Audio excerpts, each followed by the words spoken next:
Alhamdulillah si fulan semasa hidupnya saya menjadi saksi. Makanya kenapa ketika mayat akan dihantarkan ke liang lahat, ya Pak Amil, Pak Ustadz, ishad dan hadal mayit khair, saksikan ini mayit baik. Terutama anaknya yang menjadi saksi, keluarganya yang dekat menjadi saksi. Subhanallah, saya ridho ayah saya meninggal dunia karena saya menyaksikan ayah saya malam selalu istiqomah tahajud. Ada waktu selalu istiqomah baca Quran. Ayah saya selalu berzikir pada Allah Subhanahu wa taala. Ada rezeki berbagi nikmat dengan orang lain. Ayah saya sayang banget sama keluarganya. Menyaksikan keluarganya kalau si mayat ini subhanallah ya pulang menghadap Allah dalam keadaan ridho dan diridhoi oleh Allah Subhanahu wa taala. Dia senyum, keluarganya senyum, masya Allah. Ya rahimakumullah. Tapi ketika orang tadi banyak keburukannya, banyak dosanya di hadapan Allah Subhanahu wa taala. Yang ada keluarganya juga ya rahimakumullah. Dia hanya menyaksikan, sayang banget.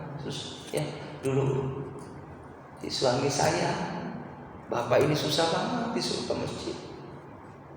Yang ada adalah habis waktunya untuk berbuat hal-hal yang tidak diridhoi oleh Allah. Ya Allah, ampuni dosanya ya Allah. Jamaah yang dimuliakan oleh Allah Subhanahu wa taala, dan dia hanya menantikan kiriman nanti dari keluarganya buat dia.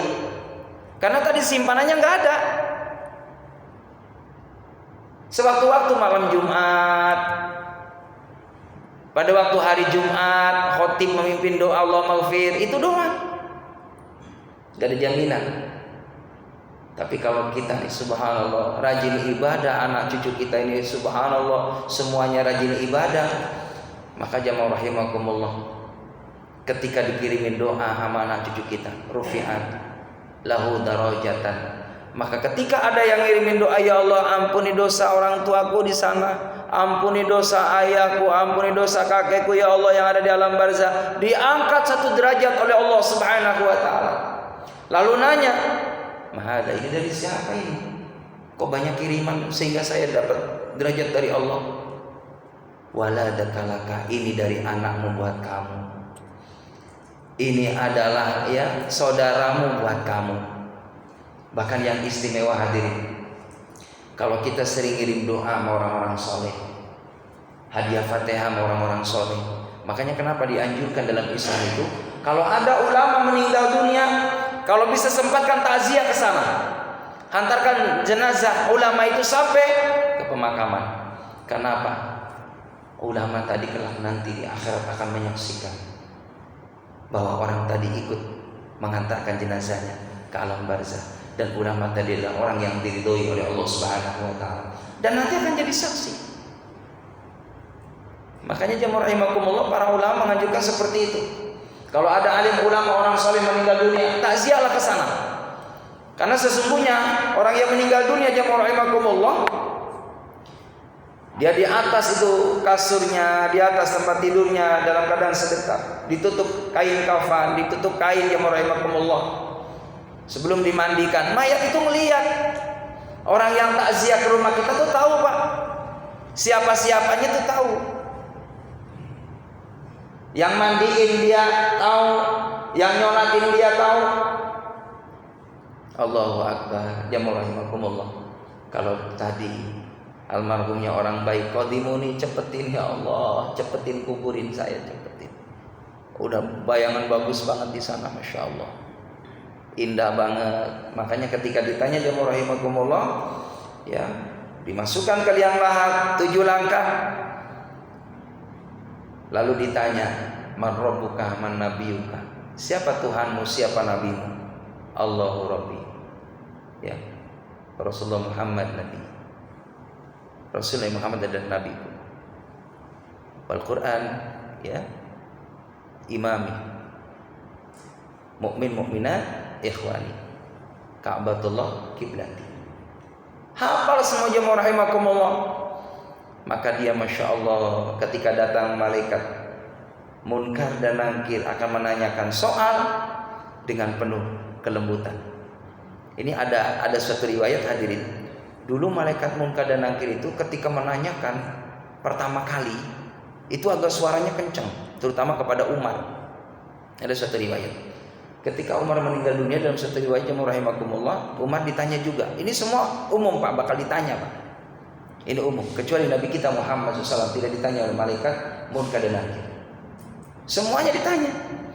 Bahwa ketika ditanya agak keras suaranya, man rabbuka, man nabiyuka. Kata Umar, situ nggak tahu kok nanya saya keras-keras. Saya ini adalah mertuanya, mohon maaf, ini adalah sahabatnya Nabi Muhammad SAW yang dekat memperjuangkan bersama dengan Nabi Muhammad. Agak kalau bisa agak pelanin apa? Jangan kenceng-kenceng nanyanya. Dan saya pesan nanti kepada umat Nabi Muhammad nanti di kemudian hari, tolong nadanya agak dipelanin. Apalagi orang yang soleh tadi dipesenin sama Umar hadir. Jadi punya jasa tuh, Umar ini punya jasa ya, dipesenin sama Umar, jangan keras-keras, jangan galak-galakan ya, karena orang soleh ini luar biasa, sangat istimewa. Itu luar biasa ya. Ditanya juga Pak, tapi karena Umar jemaah rahimakumullah masuk surganya Allah Subhanahu wa taala. Ada lagi suatu cerita hadirin jemaah rahimakumullah. Sahabat Nuaiman ini sangat dekat dengan Nabi Muhammad SAW. Suatu ketika Nuaiman juga sama hadirin, gak ada umur. Dan karena dekat dengan Nabi Muhammad, sholat berjamaah dengan Nabi Muhammad, kemana-mana ikut dengan Nabi Muhammad. Maka sahabat Nuaiman jemaah rahimakumullah, beliau meninggal dunia, lalu dimandiin sama Rasulullah. Oh istimewa banget Pak. Sahabat yang dimandiin sama Nabi, diantaranya ada sahabat Nuaiman. Selalu ngawal Rasulullah kemana aja. Maka jamaah yang dimuliakan oleh Allah Subhanahu wa taala, Rasulullah yang memandikan Nuaiman, yang mengkafani, yang menyolatkan, bahkan yang menguburkan. Para sahabat semua pada pulang Pak. Rasulullah nunggu di atas kubur. Apa kata Rasulullah? Saya mau ngebela Nuaiman, takut nggak bisa jawab malaikat Munkar dan Nakir. Allahu Akbar. Maka jemaah rahimakumullah, Nabi di atas. Dan Nuaiman ini adalah sahabat yang gampang suka candaan, humoris. Terkenal loh sahabat Nuaiman, humoris orangnya. Ya, iseng para sahabat, di antaranya pernah cerita sahabat Nuaiman ini dia ngambil ke warung makanan. Iya, lalu ketika ngambil makanan, ini mesti nih sahabat ini pasti bayar. Kalau Nuaiman udah ngomong Nuaiman dia ngambil, udah tahu karakternya, suka candaan. Dia datanglah ke warung itu, Mang, saya disuruh sama sahabat ini, tadi yang bayar dia. Padahal mah enggak Pak, cuman makanan ini dimakan bareng-bareng sama sahabat itu yang bakal bayarin itu. Pinternya di situ Pak. Akhirnya jemaah rahimakumullah makanlah barang-barang dari Nuaiman tadi, sahabat Nuaiman. Ditagih Pak, mohon maaf sahabat, kata Nuaiman tadi disuruh ya untuk ini. Udah berapa emang bayarnya, udah biasa aja kelakuannya begitu Nuaiman. Ya, ditanya emang tadi ke warung situ, iya lah kan tadi makan bareng-bareng kan, itu dari situ. Oh begitu. Jadi emang begitu Pak, suka candaan Pak.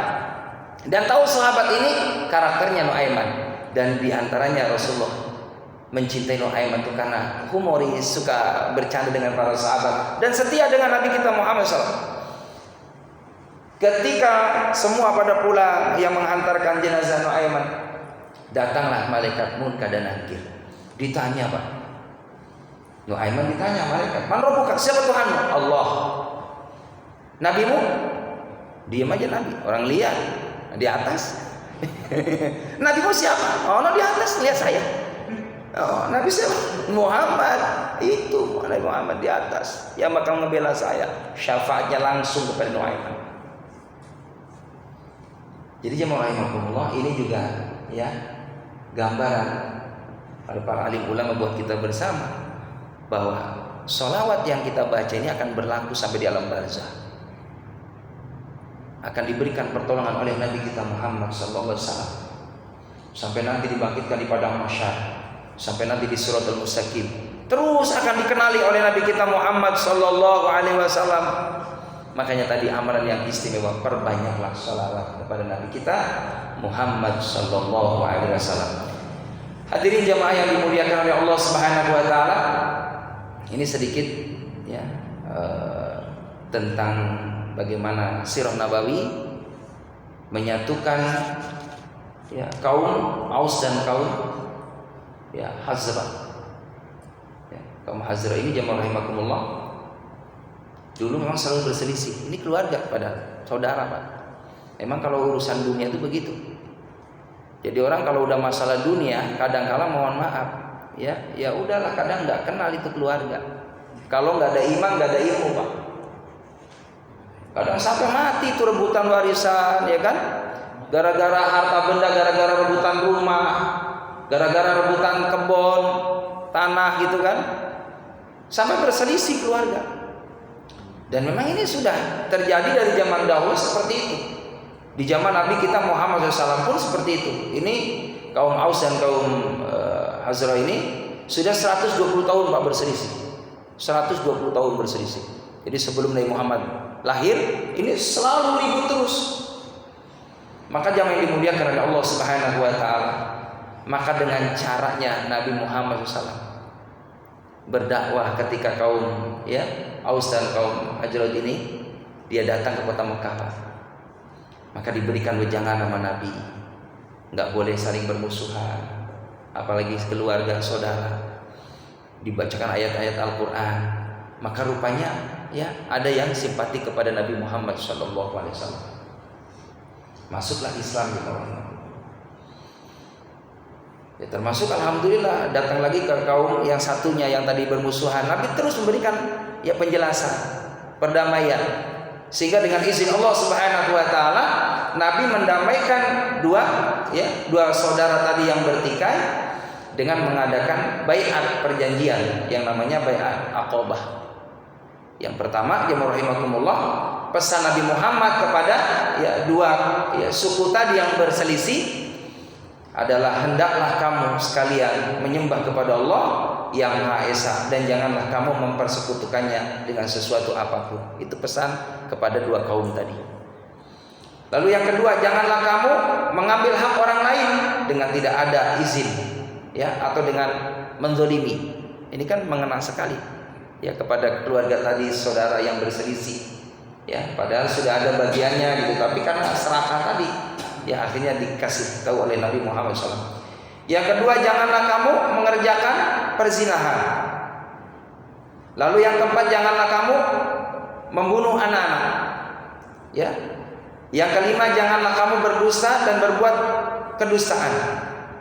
Yang keenam, janganlah kamu menolak perkara yang baik. Lalu yang ketujuh, hendaklah kamu menurut atau mengikuti perintah Allah baik pada masa susah maupun pada masa senang. Yang selanjutnya Nabi Muhammad SAW beliau menyampaikan dalam baiatnya, hendaklah kamu mengikut pesuruh Allah baik dengan paksa maupun tidak. Artinya para Rasulullah Subhanahu wa taala yang disuruh oleh Allah harus nurut, sami'na wa ta'na.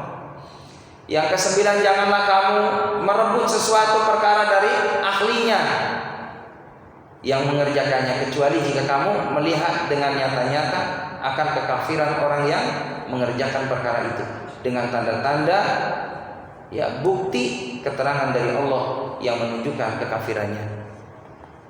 Jadi jamaah rahimakumullah,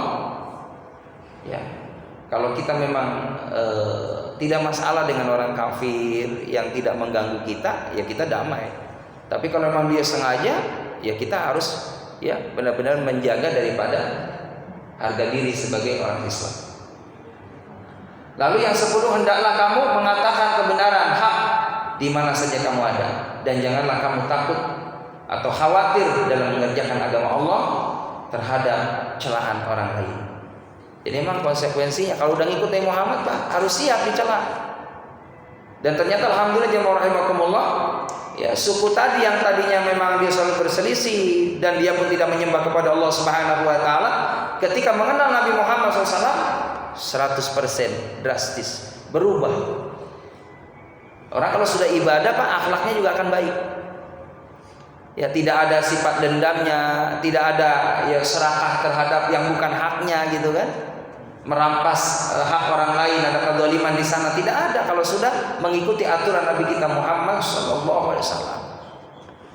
Itulah ya tugas Nabi Muhammad ya kepada kaum-kaum yang saat itu dia belum memahami tentang agama Islam.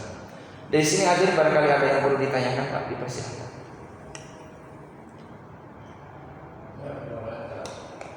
Ini ada